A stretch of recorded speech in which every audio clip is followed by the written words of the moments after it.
Yes, friends, good evening. Now, let us begin with the new topic and the most important one that is called profit and gain from business और profession. ठीक है, सबसे महत्वपूर्ण ये topic है और सबसे ज्यादा जिसका हाइप भी क्रिएट हुआ है कि ये चैप्टर बहुत डिफिकल्ट लगता है या ये वो सब, बट मेरे हिसाब से this chapter is very very very simple. इससे इजी कोई चैप्टर हो ही नहीं सकता. बहुत सिंपल से प्रोविजंस है, खाली दो तीन चीजों को आपको ध्यान रखना है बस, बाकी इस चैप्टर में और कुछ नहीं है. ठीक है, तो आराम से हम इसको समझेंगे. मैंने इसको समराइज कर दिया है nearly around just 20-22 pages, so that it will be easy for you to revise it also. Now let us understand first of all business and profession. एकदम स्क्रैच से समझेंगे. तो अगर आपको पुराना याद नहीं है या फिर आप पहली बार पढ़ रहे हो तो भी कोई इश्यू नहीं है, because I can understand that कि आप लोग इंटर में पढ़े होंगे, उसके बाद 2 साल की आपकी आर्टिकलशिप अभी हुई होगी and now you are preparing for the final. Some of you may not be aware about the direct tax, क्योंकि किसी का ऑडिट डिपार्टमेंट रहता है, किसी का जीएसटी डिपार्टमेंट रहता है, तो 2 साल से वो टच आपका छूट चुका होता है. दूसरा एक केस ऐसा है कि मोस्ट ऑफ द केस हम लोग जो भी करते हैं अभी के टाइम पे, हम लोग सॉफ्टवेयर पे काम करते हैं, तो सब कुछ ऑटोमेटिक सॉफ्टवेयर करके ही देता है, हमें कुछ जरूरत पड़ती है नहीं. ठीक है, तो यहां पर अब हमें सब कुछ मैन्युअली करना पड़ेगा बिकॉज एग्जाम का टाइम है. यहां पर तो आपको कोई सॉफ्टवेयर अवेलेबल होगा नहीं. ठीक है, so don't worry about it. हम लोग एकदम परफेक्टली सब कुछ शुरू से स्टार्ट करते हैं. ठीक है, चलिए सबसे पहला काम करते हैं, मीनिंग समझते हैं. What do you mean by business? क्या बोलते हैं हम लोग नॉर्मली बिजनेस, राइट? तो ट्रेडिंग, मैन्युफैक्चरिंग, ये सारी चीजों को हम लोग क्या बोलते हैं? बिजनेस बोलते हैं. सर्विस प्रोविजन, राइट, इसको भी हम क्या बोलेंगे? बिजनेस. प्रोफेशन की अगर बात करें तो प्रोफेशन एज ए लेमैन सबसे पहले हमारे जो दिमाग में आता है that is a chartered accountant. Obviously we are, right? Lawyer, then doctors, etc. These all are called the professionals, right? What income tax says about this? Look, first of all, meaning of the business, it includes any trade, commerce or manufacture, or any adventure or a concern in the nature of trade, commerce or manufacture. मतलब simple सी बात करी, लोगों ने trading activity कर रहे हो, manufacturing कर रहे हो, या फिर कोई भी ऐसा कॉमर्शियल वेंचर है आपका, उसको क्या माना गया है? यहां पर बिजनेस माना गया है. सिंपल. प्रोफेशन की बात कर लेते हैं. प्रोफेशन का डेफिनेशन बहुत छोटा रखा है. It says only profession includes vocation, बस.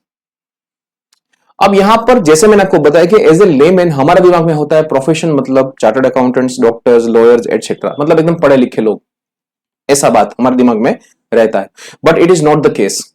अगर आपके पास कोई स्किल है, it can be intellectual skill, it can be manual skill, और उसके थ्रू अगर आप कुछ काम करते हो, राइट? जैसे कारपेंटर. अब carpenter intellectual skill definitely, but दिमाग तो लगाना ही पड़ेगा ना उसमें भी, ऐसा नहीं है, but definitely intellectual skill compare to CA, compare to doctor, compare to lawyer कम रहता है थोड़ा सा, उसमें मैनुअल स्किल ज्यादा होता है. ठीक है, तो मैनुअल स्किल अगर आप वहां पर यूज कर रहे हो या फिर इंटेलेक्चुअल स्किल भी आप यूज कर रहे हो, that is called what? Vocation. ठीक है, so person carrying on profession and not the business. तो यहां पर ये डिफरेंशिएट करना जरूरी है. What do you mean by profession and what do you mean by business? अब आपको ज्यादा चिंता करने की जरूरत है नहीं, बिकॉज अपने यहां पर प्रोफेशन क्या है उसको प्रॉपरली डिफाइन भी कर दिया है, और उसके अंदर कौन सी चीज आएगी वो भी हमको अलग से वहां पर दे चुके हैं. ठीक है, चलिए अब आगे बढ़ते हैं. पहले समझते हैं चलो इसके बारे में थोड़ा सा, उसके बाद हम नोट्स की ओर जाते हैं.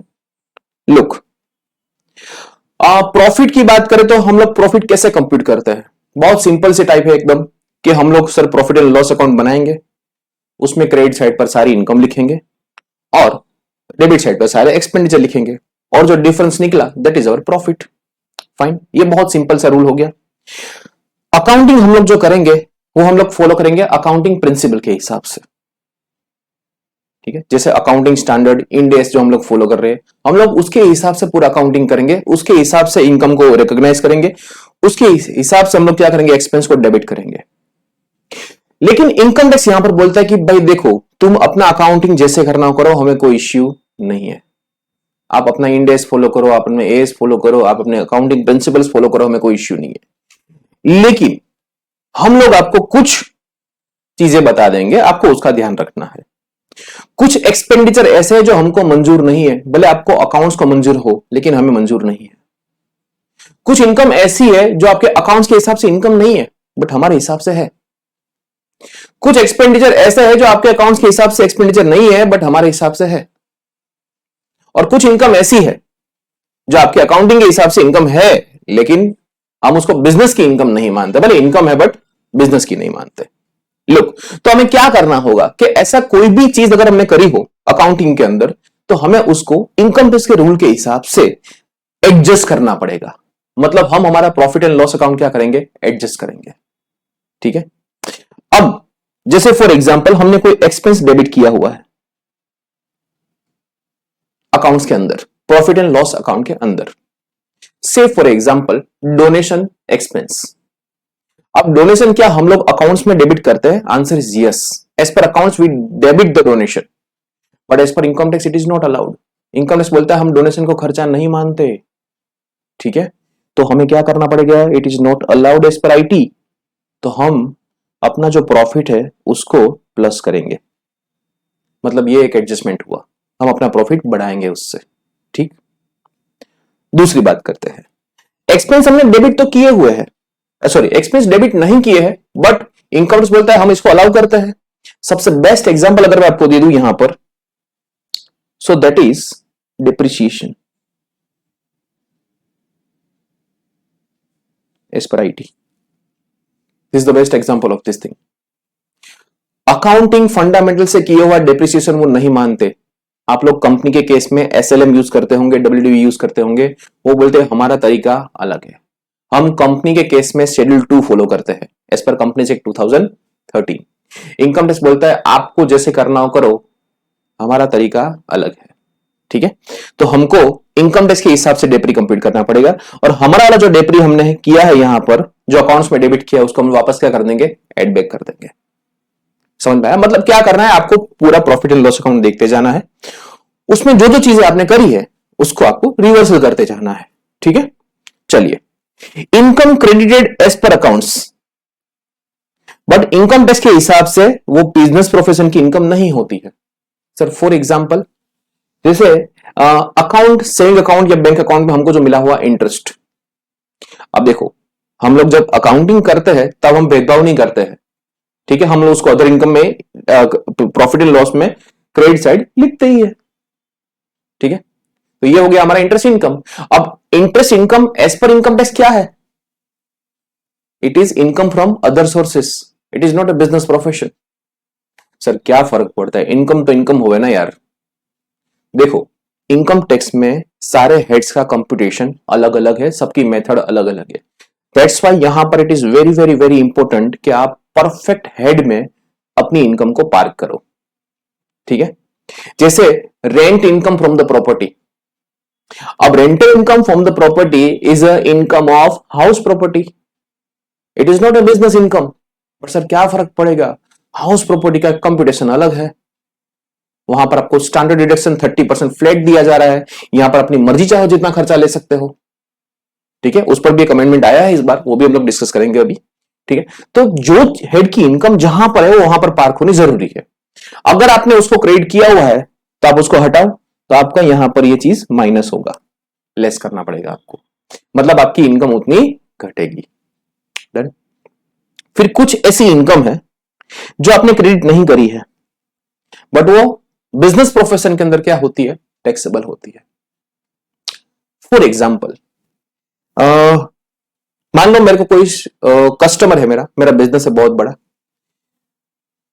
मेरा कोई कस्टमर मुझे गिफ्ट देकर गया या फिर मुझे मेरे सप्लायर ने कुछ रिवॉर्ड्स दिए। अब मैंने क्या करा, वो चीज सीधा कैपिटल अकाउंट में डाल दिया है, प्रॉफिट एंड लॉस अकाउंट में उसको रूट नहीं करवाया। इनकम टैक्स देखा कि भाई ये कैपिटल अकाउंट में क्रेडिट एंट्री किस बात की है? मैंने बोला ये तो गिफ्ट वाउचर मिला हुआ मेरे सप्लायर से। अब देखो, सप्लायर से मिला हुआ गिफ्ट वाउचर जो है, राइट, ये आपके बिजनेस की वजह से मिला है। ऐसा कोई पर्सनल रिश्ता तो आपका है नहीं सप्लायर के साथ जिससे आपको गिफ्ट मिले। ठीक है, अगर पर्सनल रिश्ता है तो आईएफएस में जाएगा, लेकिन यहां पर ड्यू टू बिजनेस आपको ये मिला हुआ है तो ये बिजनेस की इनकम मानी जाती है। इसके बारे में भी हम लोग आगे डिस्कस करेंगे। तो ये चीज आपने क्रेडिट नहीं करी है तो उसको क्या करना है? आपको क्रेडिट करना है। So it is taxable under the head business profession. समझे? दूसरे का एग्जांपल देता हूं, पार्टनरशिप फॉर्म से मिलने वाला इंटरेस्ट। मान लो अगर मैं मेरा अकाउंटिंग कर रहा हूं, मैं किसी फॉर्म में पार्टनर हूं, ठीक है, और वो मुझे इंटरेस्ट दे रहा है, तो मैं क्या करूंगा, मैं मान लो अपने प्रॉफिट एंड लॉस अकाउंट को अपने बिजनेस के लिए ही यूज करता हूं। पार्टनरशिप फॉर्म से जो भी इनकम आ रही है, मैं उसको सीधा अपने कैपिटल अकाउंट में क्रेडिट करते जा रहा हूं कि पार्टनरशिप फॉर्म से मिला रेम्यूनरेशन, पार्टनरशिप फॉर्म से मिला इंटरेस्ट, पार्टनरशिप फॉर्म से मिला प्रॉफिट शेयरिंग, ये मैंने क्या किया, अपने कैपिटल अकाउंट में क्रेडिट कर दिया है। इनकम टैक्स बोलता है ये आपके बिजनेस की इनकम है, तो ये आपको क्या करना पड़ेगा, क्रेडिट करना पड़ेगा। तो ये सारी चीजें भी क्या होगी, प्लस। ठीक है, तो दो चीजें प्लस होगी, दो चीजें क्या होगी, माइनस होगी। तो ऐसे एडजस्टमेंट आप करोगे जितना, उसके बेस पर, जस्ट अ मिनट, यस, उसके बेस पर आपको जो प्रॉफिट मिलेगा that is called profit as per income tax. मतलब सिंपल सी जर्नी है, एक दो कॉलम का आपको एक टेबल बनाना होता है, particulars and amount. Income tax में आप कभी भी कोई भी क्वेश्चन उठा लो, बहुत सिंपल सा फॉर्मेट है, particulars and amount. Income tax है इजी, ठीक है, इससे इजी कोई सब्जेक्ट नहीं हो सकता। खाली दो ही कॉलम बनाने, पर्टिकुलर्स एंड अमाउंट बराबर, प्रॉफिट से चालू करो as per profit and loss account, उसमें एडजस्टमेंट करते जाओ, पहुंच जाओ income tax, profit as per income tax, बस खत्म हो गया बिजनेस प्रोफेशन। ठीक है, अब कौन से खर्चे डिसअलाउड है वो बताएगा हमको इनकम टैक्स, कौन सी इनकम जो क्रेडिट होनी चाहिए थी लेकिन आपने नहीं करी है, कौन से ऐसे खर्चे जो इनकम टैक्स में अलाउड है लेकिन आपने क्लेम नहीं किए। फाइन, जैसे for example capital expenditures, loss on sale of furniture.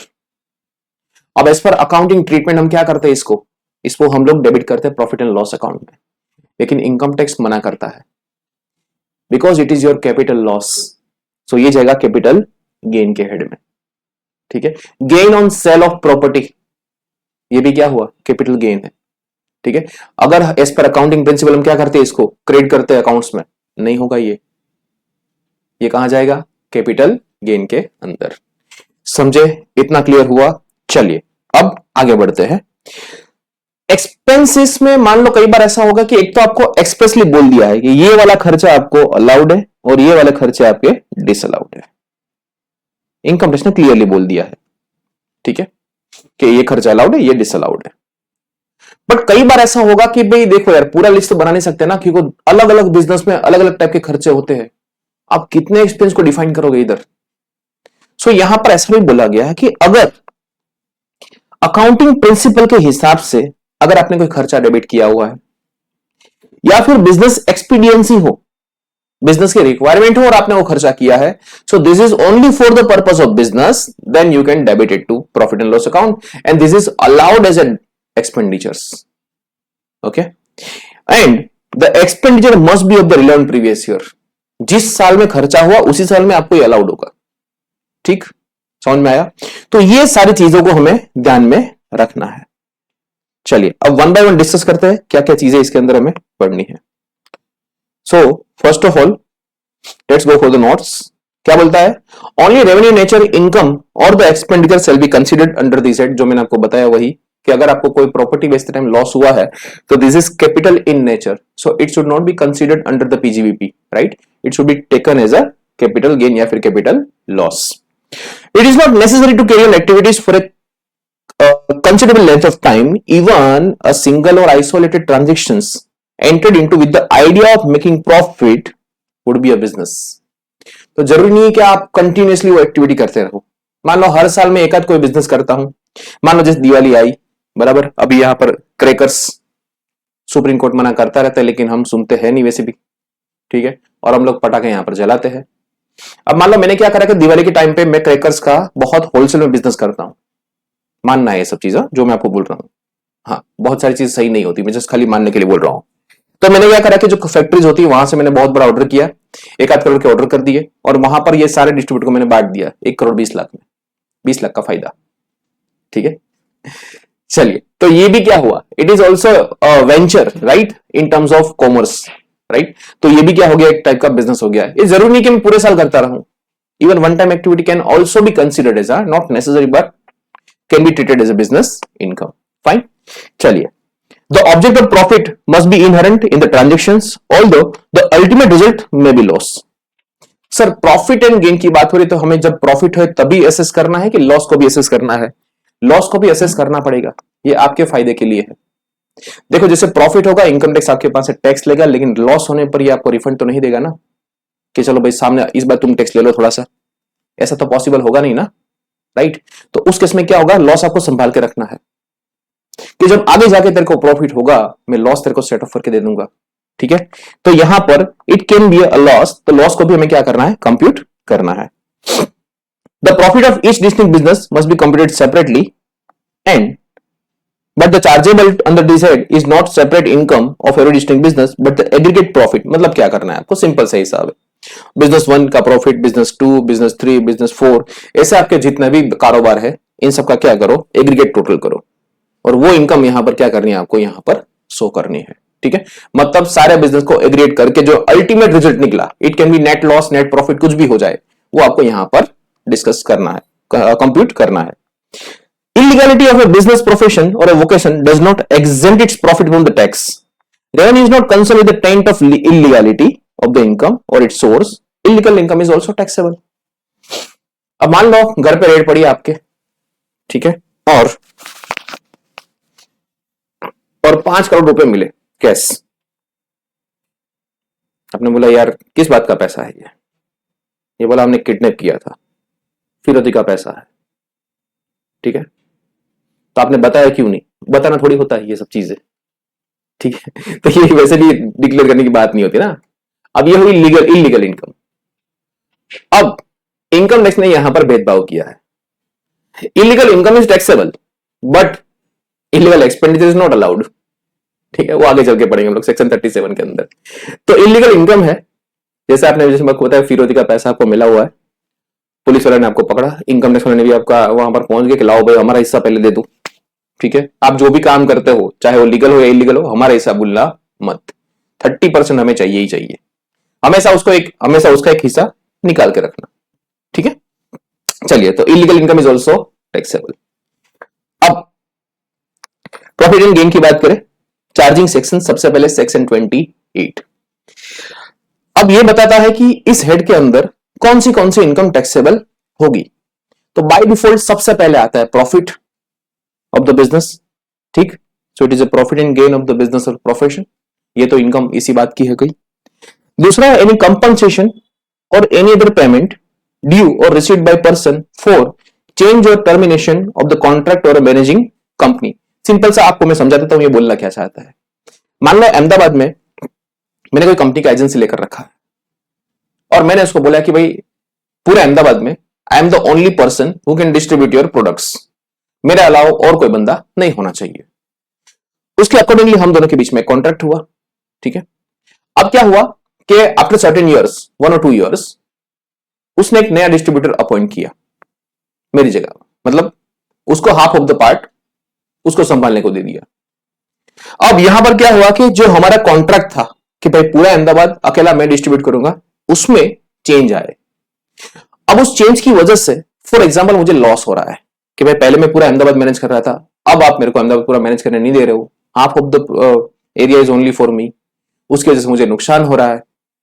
तुम्हारे एग्रीमेंट के हिसाब से हमने जो 8-10 साल का एग्रीमेंट किया था उसके हिसाब से हमने सबका सारे खर्चे करके रखे हैं, इतना बड़ा इन्वेस्टमेंट करके रखा है, अब तुम मुकर गए अपने वादे से, तो क्या करना है? उस केस में अगर ये कंपनी आपको कंपनसेट करती है कि तेरा जो भी लॉस हुआ चिंता मत कर, हम तुझे कंपनसेट करते हैं, इस केस में ये जो कंपनसेशन आएगा it is in the nature of business income. Clear हुआ? चलिए, next is income derived by the trade professional और सिमिलर एसोसिएशंस। अब आपने ट्रेड एसोसिएशंस वगैरह सुना होगा, जैसे chamber of commerce etcetera. If they are providing certain specific services to their members then this is considered as a taxable income. उसके बाद cash assistance against the export under any scheme of the government of India. अब देखो, government export को promote करना चाहती है और ऐसी कोई भी गवर्नमेंट की स्कीम हो, ठीक है? बहुत सारी ऐसी स्कीमें होती है जिसमें सब्सिडी वगैरह मिलता रहता है, गवर्नमेंट की बहुत सारी स्कीम्स होती है, राइट? उसमें आपको जो भी बेनिफिट मिल रहा है कि भाई अगर आप एक्सपोर्ट करोगे तो हम आपको इतना बेनिफिट देंगे, हम आपको इतना लाइसेंस अलाउ करेंगे इंपोर्ट करने के लिए, वो सब जितना भी कोई भी बेनिफिट मिल रहा है from the point of view of government, that is considered as business income. Simple. चलिए आगे, वैल्यू ऑफ एनी बेनिफिट और a perquisite whether convertible into money और नॉट। अब यहां पर बात करिए वैल्यू ऑफ एनी बेनिफिट और perquisite whether convertible into money और नॉट। देखो यहां पर पैसे की बात नहीं हुई है, इट इज नॉन मॉनेटरी, ठीक है। अराइजिंग फ्रॉम द बिजनेस और the exercise of any profession is a business gift, मतलब ये भी आपकी इनकम मानी गई है। Let's take one example of this thing. क्या बोलना चाहता है ये, लुक, देखो एक सैमसंग का डीलर है, उसको कंपनी ने गोवा का ट्रिप दिया है कि तुम मस्त बिजनेस करते हो यार, तुमने इस बार टारगेट अचीव कर लिया है और काफी सालों से तुम ये इतनी मेहनत से काम कर रहे हो, जाओ एक काम करो, वेकेशन ले लो, घूम जाओ, घूम के आओ सब कुछ, राइट। तो आप लोग यहां पर गोवा ट्रिप पे गए हो जिसकी वैल्यू है 2 लाख रुपए। अब नॉर्मली क्या करते हैं हम लोग, इन सब चीजों को अकाउंट्स में, अकाउंटेंट का तो पता भी नहीं होगा कि हम गोवा घूम के आ गए, राइट, सैमसंग की ओर से डीलर के वाउचर मिला है। अब इनकम टैक्स ऑफिसर ने आपको देखा कि यार ये कहां घूम के आ गए तुम लोग, उसने कोई फोटोज देखे सोशल मीडिया पर गोवा घूम रहे हो एंड दे लाइक इट, ठीक है। और आपको पूछा कब गए थे, बोला ये कंपनी की ओर से ट्रिप आया था। अच्छा, कंपनी ने ट्रिप दिया था आपको। अब कंपनी ने आपको जो स्पॉन्सर किया है trip, it is only and only because of your business, ठीक है। तो ये जो नॉन मॉनेटरी बेनिफिट आपको मिला हुआ है ट्रिप के फॉर्म में, वो 2 लाख रुपए आपकी बिजनेस की इनकम मानी जाती है। मतलब ऐसी कोई भी चीज जो आपको मिली है, राइट, तो हमें क्या करना पड़े, उसका फेयर मार्केट वैल्यू निकालना पड़े, और फेयर मार्केट वैल्यू इस हेड के अंदर क्या हो जाएगी, टैक्सेबल हो जाएगी। समझ में आया इतना। In short, as a business अगर आपको कुछ फायदा हो रहा है, that is some non monetary benefits, then this is considered as what we can say business perquisites and is taxable under the head business and profession. अब next बात करते हैं reimbursement by client to CA. अब देखो हमारा वैसे भी वैसा ही होता है कि आना जाना फ्री, खाना पीना फ्री, सब कुछ क्लाइंट की ओर से होता है ना, तो क्या इसको भी परक्विजिट माना जाए? क्लाइंट हमको रहने के लिए अकोमोडेशन दे रहा है, ध्यान से समझना, ये रीइंबर्समेंट यहां पर मैं बात कर रहा हूं। I am not saying that के specific services provided by the client. यहां पर हमने खर्चा किया है, हम क्लाइंट प्लेस पे आए गए, वहां पर 4-5 दिन का जो भी काम था हमने वहां पर स्टे किया, जो होटल का एक्सपेंडिचर हुआ, ये सारी चीजें। अब हम, ये आपको सबको पता ही होगा, राइट, ऑफिस में हम लोग रीइंबर्समेंट तो क्लेम करते ही है, मास्टरी है हमारी, ठीक है, एज ए आर्टिकल भी आप लोग करते होंगे और आपके बॉस भी क्लाइंट से करते होंगे, राइट। तो क्या इसको इनकम माना जाए? Answer is no. लुक, क्या होता है, बिकॉज ये जो एक्सपेंडिचर हम लोग इनकर कर रहे हैं, ये हम लोग क्लाइंट के बिहाफ के कर रहे हैं, ठीक है। सो हम अपना खर्चा ऑब्वियसली क्लाइंट से ही मांगेंगे ना। जनरली ऑडिट करवाने क्लाइंट आता है, हम जाते हैं खुद वहां पर, तो ऑब्वियसली क्लाइंट हमारे लिए खर्चा बेयर करेगा।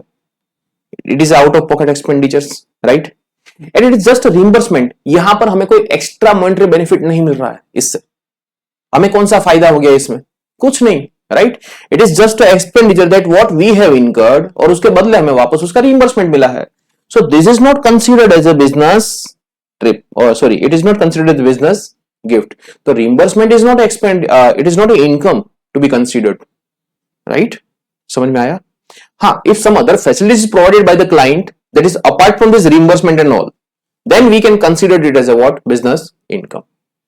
परक्विजिट जैसे हमने पढ़ा होगा सैलरी के अंदर, आपको याद हो तो, कि एम्प्लॉयर एम्प्लॉय के केस में एम्प्लॉय को कुछ बेनिफिट्स दिए जाते हैं, रेंट फ्री अकोमोडेशन वगैरह। अगर ऐसी डील आपको बिजनेस में मिलती है, client is providing you rent free accommodation, क्या पर हो, इधर कोई इश्यू नहीं है, आप अपना बिजनेस यहां आए हो इधर, तो ये हमें आपको प्रोवाइड करता हूं, ठीक है, on behalf of, sorry, on client की प्लेस पर हम लोग रहते हैं वहां पर, ऐसा, राइट। तो this kind of services we can consider as a business perquisite. लेकिन ये रिइंबर्समेंट हम यहां पर इनकम नहीं मानते हैं इसको, बिकॉज इसमें कोई इंक्रीमेंटल बेनिफिट हमारा होता नहीं है। डन। चलिए उसके बाद नेक्स्ट क्या आता है इस पर, next is a interest, salary, bonus, commission, remuneration by whatever name called, आप जो भी नाम दे दो उसको, ड्यू टू और received by partner of a firm that is considered as business income. Look, ये क्या बात कर रहा है, ये बोल रहा है, ये बोल रहा है फर्म की ओर से पार्टनर को जो मिला वो, पार्टनर को यहां पर 3 चीजें मिलेगी। क्या क्या मिलेगा? एक तो इंटरेस्ट, एक रेम्यूनरेशन और दूसरा प्रॉफिट शेयरिंग। अब प्रॉफिट शेयरिंग रहता है एग्जेम्प्ट, और ये दोनों होती है बिजनेस प्रोफेशन की इनकम। समझे? तो ये भी बिजनेस प्रोफेशन की इनकम मानी जाएगी। आगे बढ़ते हैं। एनी सम वेदर रिसीव्ड और रिसीवेबल इन केस और in kind under an agreement for non compete fee. मतलब क्या है ये? It is very easy to understand. Look, ये है काम ना करने का पैसा। आप लोग ने कॉन्ट्रैक्ट में कुछ पढ़ा होगा, agreement in restaurant of trade. आप किसी को मना कर रहे हो कि तुझे यहां पर काम नहीं करना है, ठीक है?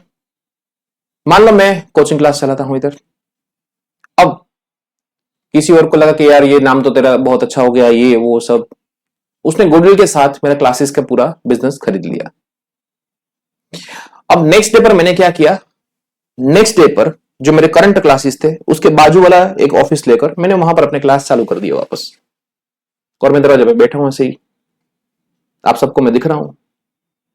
अब डेफिनेटली आप लोग कहां जाओगे? इधर ही आओगे ना, मेरे पास ही। वहां पे कौन जाएगा फिर?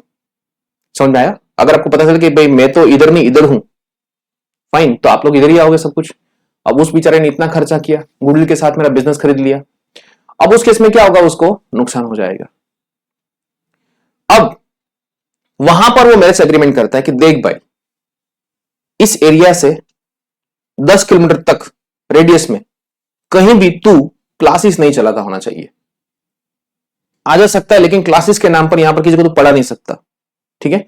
तो ये जो नॉन कम्पीट फीस है कि तू भाई तू मुझसे कम्पीट नहीं करेगा, right? It is considered as a what? Business income. मतलब यहां पर आपको काम ना करने का पैसा मिल रहा है। Look, not carrying out any activity in relation to any business और प्रोफेशन, ठीक है? कैडबरी वो आता है ना, वो डू नथिंग, उसके जैसा है ये। फिर आएगा not selling any know how, patent, copyright, trademark, licence etcetera. अब मेरे पास मान लो थम्सअप की फॉर्मूला है कि कैसे बनता है, ठीक है? अब मेरे पास वो फॉर्मूला है, मैं यूज कर रहा हूं, अब वो मुझे किसी और के साथ शेयर नहीं करनी है, ठीक है? मैंने कंपनी को बोल दिया देख भाई मेरे पास एक्सक्लूसिव राइट्स होने चाहिए इसके, तो किसी और को मत देना आप, क्योंकि थम्सअप मैं ही बनाऊंगा। You are not suppose to share it with the anyone else. जैसे मारुति एंड सुजुकी, तो सुजुकी का टेक्नोलॉजी हम लोग यूज कर रहे हैं, राइट? मारुति वाले, तो they can not share this technology with the other competitor. तो this is also considered as what? Not sharing how, know how etcetera. उसके रिगार्डिंग अगर आपको कोई बेनिफिट मिल रहा है तो वो भी कहां जाएगा? बिजनेस प्रोफेशन में जा रहा है। ये समझ में आया ना नो हाउ वाला? कि मैं आपको अगर कोई राइट्स दे रहा हूं तो आप मेरे को रोक दोगे कि सर आप ये जो ट्रेडमार्क वगैरह जो हम यूज कर रहे हैं ना, आप किसी और को मत देना आप, या फिर आपका जो फॉर्मूला, आपका सीक्रेट, आपका जो भी टेक्नोलॉजी है वो आप मेरे को दे रहे हो, अब आप किसी और को मत देना, उसके लिए हम आपको एक्स्ट्रा पैसा देंगे, ठीक है? So not to share any know how with any one else. So this is also treated as business income. उसके बाद एक पॉइंट यहां पर खाली समझ लेना कि अगर आप ये नो हाउ को बेच दे रहे हो, मैंने बोला काम कर, टेक्नोलॉजी तो पूरा खरीद ही ले, ओनरशिप भी पूरा ट्रांसफर करता हूं तेरे नाम पे, मुझे मेरे नाम पे कुछ नहीं रखना है। अगर मैं यहां पर नो हाउ सेल करता हूं तो उस केस में it is considered as a capital gain, because आपके पास जो भी राइट्स वगैरह है that is also capital asset. तो ये जाएगा कैपिटल गेन के केस में, ये बिजनेस प्रोफेशन में नहीं आएगा। देखो पहला जो केस था उसमें मैं आपको यूज करने के लिए परमिट कर रहा हूं, दूसरे केस में मैं आपको वो जो राइट्स वगैरह है वो मैं आपको बेच ही रहा हूं। क्लियर हो गया? डन? चलिए आगे बढ़ते हैं। Next is any sum received under keyman insurance policy including the sum allocated by of bonus on such policy will be taxable as business income। अब you know keyman insurance policy क्या होता है कि कोई बिजनेस होता है जिसमें एक बंदा होता है जिसका रोल बहुत बड़ा रहता है, ठीक है? In any business the person is a keyman, right? अगर वो बंदा नहीं रहता है बिजनेस के साथ, वो बिजनेस छोड़ के चला जाता है या फिर दुनिया छोड़ के चला जाता है, कुछ भी हो सकता है, राइट? उस केस में आपके बिजनेस को बहुत बड़ा लॉस होगा। जैसे एप्पल के लिए स्टीव जॉब्स हो गया, राइट? उस केस में हो सकता है आपका बिजनेस सफर करे, और आपने क्या किया है? आपने उसके लिए इंश्योरेंस लेकर रखा है, that is called keyman insurance policy. अब मान लो पॉलिसी मैच्योर हो गई, मतलब वो बंदा चला गया ऑर्गेनाइजेशन छोड़ के या फिर दुनिया छोड़ के, और आपको उसमें से पैसा मिला है, सो that is also business income. Done. उसके बाद आगे बढ़ते हैं। FMV of the inventory as on the date on which it is converted into or treated as a capital asset. Let us take example of this thing. Look, यहां पर बात करेंगे हम लोग stock in trade to CA। अब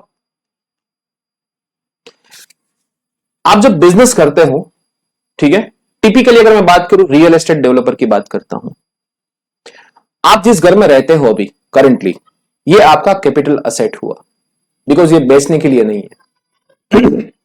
ठीक है। Real estate developer ने कोई स्कीम बनाया है, उसमें मान लो उसने 100 फ्लैट्स की पूरी स्कीम बनाई है। ये 100 के 100 फ्लैट वो किसके लिए रखेगा? बेचने के लिए। तो उसके लिए क्या है? वो स्टॉक इन ट्रेड है। ठीक है। मान लो उसने कोई कॉमर्शियल कॉम्प्लेक्स बनाया हुआ है, उसमें 200 ऑफिस बनाए हुए हैं। अब उसमें से उसने क्या किया? एक ऑफिस खुद का बिजनेस ऑपरेट करने के लिए वो खुद यूज कर रहा है। तो 199 offices will be treated as a stock in trade, but that one office will be treated as capital asset. मतलब if you are not selling it, और ये आपका जो पर्पस है आपका बेचने का नहीं है, इट इज नॉट ये स्टॉक इन ट्रेड, तो ये माना जाएगा कैपिटल असेट। अब कई बार क्या होता है कि शुरू में जब आपने उसको कंस्ट्रक्ट किया कॉमर्शियल ऑफिस वगैरह, तो it was treated, it was a stock in trade. लेकिन लेटर ऑन आप उसको अभी पर्सनल यूज के लिए अपना चालू कर रहे हो, या फिर मतलब अपने बिजनेस यूज के लिए लेके जा रहे हो, राइट? तो that is what? Personal asset. तो ये बन गया कैपिटल असेट। तो स्टॉकिंग ट्रेड से लेकर क्या हुआ? Capital asset. अब ध्यान से समझना होता क्या है। अगर आप उस स्टॉक को बेचते और आपको जो इनकम होती वो कहां पे जाती? Sir, profit and loss account में हम लोग एज ए सेल उसको लिखते कि हमने इतना माल बेचा है इस बार। ठीक है। तो एक्सपेंडिचर भी कहां से हुआ था? प्रॉफिट एंड लॉस से हुआ था, क्योंकि जब आप स्टॉक वगैरह परचेज करते हो, जैसे मान लो बिल्डर ने बिल्डिंग बनाया होगा, तो उसने जो भी लेबर मटेरियल वगैरह जो भी परचेज किया होगा वो प्रॉफिट एंड लॉस में ही डेबिट मारा होगा ना उसने। तो एक्सपेंडिचर प्रॉफिट एंड लॉस ने बेयर किया, खर्चा सारा उसने बेयर किया, राइट? तो इनकम भी उसी के साइड जाएगी, ऑन ए क्रेडिट साइड। ठीक है। देखो ऐसा सिनेरियो है, ऐसा होता है। इस साइड आपके मान लो कंस्ट्रक्शन के एक्सपेंडिचर से आपके पास स्टॉक में पड़ी हुई है, स्टॉक में पड़ी हुई है 200 ऑफिसेस। अब मान लो उसमें से एक आपने बेची, तो आप क्या करोगे? यहां पर सेल में लिखोगे, मान लो 2 करोड़ में बेची है, तो 200 लाख की तो आप इधर लिखोगे, इधर, बराबर। तो खर्चा बिजनेस का है, इनकम भी सामने किस में आई? बिजनेस में आई। अब होता क्या है? अब होता ऐसा है कि पहले वो स्टॉक इन ट्रेड था, अब आपने उसको कैपिटल असेट बना दिया। ठीक है। I am not going to sell it now, I am using it for my business purpose. And if you are now selling it, then what happens कि ये इनकम चली जाती है कहां पर? कैपिटल गेन में चली जाती है। तो यहां बिजनेस प्रोफेशन देखता रह गया, ये सारा खर्चा किया मैंने, खिलाया पिलाया मैंने, और लेके गया कोई और।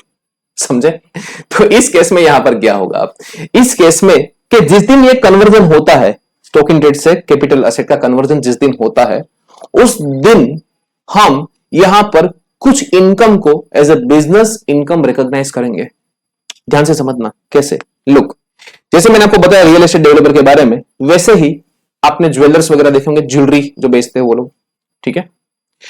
अब उसके शोकेस में जितनी भी आइटम्स पड़ी है वो सब कुछ बेचने के लिए है, तो सब कुछ क्या है? स्टॉक इन ट्रेड है। मान लो कोई ज्वेलर है, शाम को 5 बजे फोन आया किसी का, और उसने बोला चलो आज मिलते हैं, दिल की बात बतानी है। ठीक है। वो भी खुश हो गया।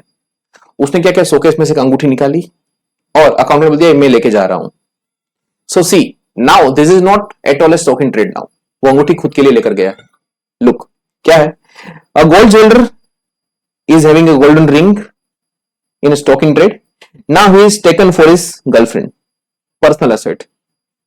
नहीं, गर्लफ्रेंड की बात नहीं कर रहा हूं, that is not a personal asset. मैं बात रहा हूं वो रिंग अब पर्सनल एसेट हो चुकी है। पहले स्टॉक इन ट्रेड में थी, अब वो कहां पर आ गई है? वो स्टॉक इन ट्रेड में आ गई है। ठीक है। सॉरी, पहले वो स्टॉक इन ट्रेड में था, अब वो कैपिटल एसेट बन चुकी है। फाइन। ठीक है। So FMV on the date of conversion, जिस दिन आपने उसको as a capital asset treat किया, उस दिन फेयर मार्केट वैल्यू कितना था? 2 लाख। तो आपको क्या करना है कि जब आप बिजनेस प्रोफेशन की इनकम कंप्लीट करोगे तब आप ये 2 लाख रुपए अपनी इनकम में ऐड कर दोगे, ताकि कि बिजनेस प्रोफेशन वाले हेड को दुख ना हो। ठीक है, सारा खर्चा मैंने किया, पाला पोसा मैंने, खिला पिला मैंने और कोई और लेके चला गया, ऐसा नहीं होगा, राइट। उस केस में 2 लाख आपकी बिजनेस की इनकम में ऐड हो जाएगा। और आगे क्या होगा, अब आगे मान लो उस रिंग को, अब मान लो वो शाम को गया, वहां पर कोई मिला नहीं उसको, दिल टूटा बेचारे का, और उसने वो अंगूठी बेच दी। तो देखो यहां पर हुआ क्या, उसने अंगूठी 2.5 लाख में बेच दी। तो देखो क्या हुआ था, मान लो यहां पर उसका स्टॉक था, मान लो यहां पर उसका स्टॉक था, स्टॉक मान लो उसने खरीदा था 1,60,000 में, अब वो बन गया सीए। जिस दिन कन्वर्ट हुआ उस दिन का फेयर मार्केट वैल्यू है 2 लाख रुपए। तो बिजनेस में उसका प्रॉफिट कितना हो गया, 40,000 रुपए का प्रॉफिट बिजनेस में हो गया, पीजीबीपी।